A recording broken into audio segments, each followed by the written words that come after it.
ato niya tanan. Okay man. Kita para kay kasal ni Miss nga magiging Mrs. na Leslie nga sugad man han aton yung matawa-tawa at aton groom Mr. Ruel de la Cruz Yerba. So ready na ba kamo nga duha nga maging official nga mag-asawa na? Kapulay ka mo. Hindi kita nagawa. Sige, so today we are gathered to witness and bless our joining together in marriage.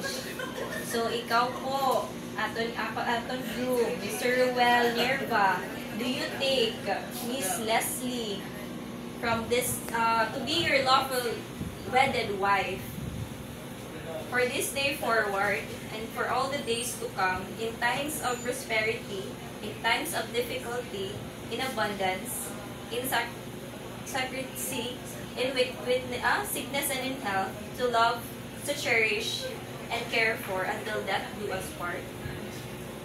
Ikaw po, Miss Leslie, na magiging Mrs. na, do you take your husband, Ruel, to be your lawful wedded husband for this day forward and for all the days to come, in times of prosperity, in times of difficulty, in abundance, in scarcity, in sickness and in health, to love, to cherish, care for, until death do us part?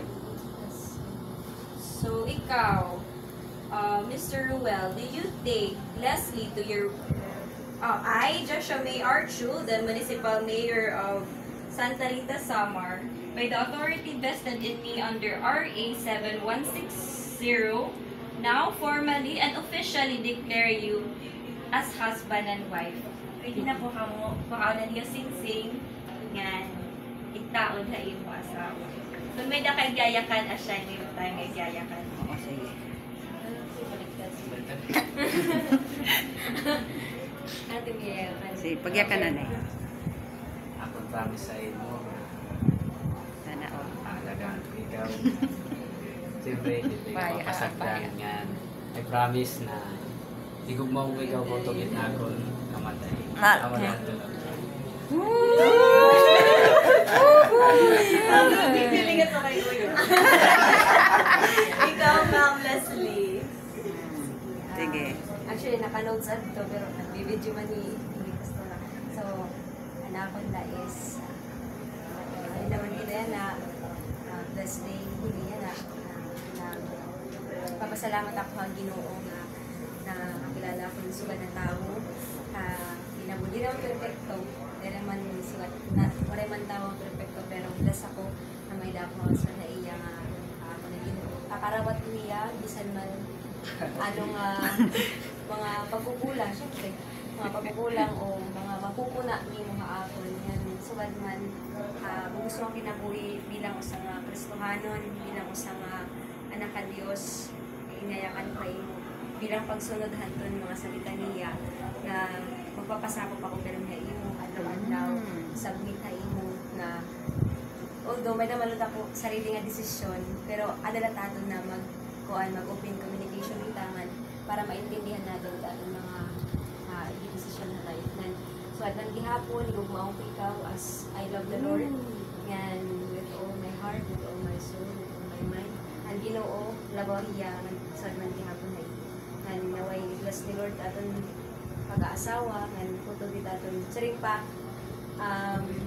laban tayo na mga kapagulagaan. Pero, magbugto kita sa langit.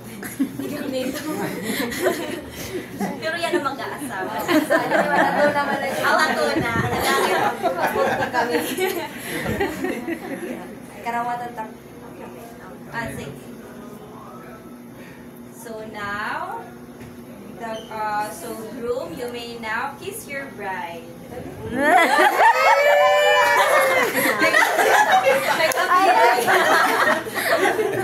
Sige na. 1, 2, 3. Dapat 5 seconds ko rin. Wala nag 5 seconds ngayon. Kailangan mag 5 seconds. 1, 2, 3, go. 5, 4, 3, 2, 1. Congratulations! Sir ba? Congrats, sir. Ikaw, pinakamalipayong yung group na kasal. Ako din ka sa mga tulo na ka-beses, ikaw tak pinakamalipayo. Wow, very Kasi nga na akong good. papa, anak ko ate. Sige po ka to. Sa kain mo ka.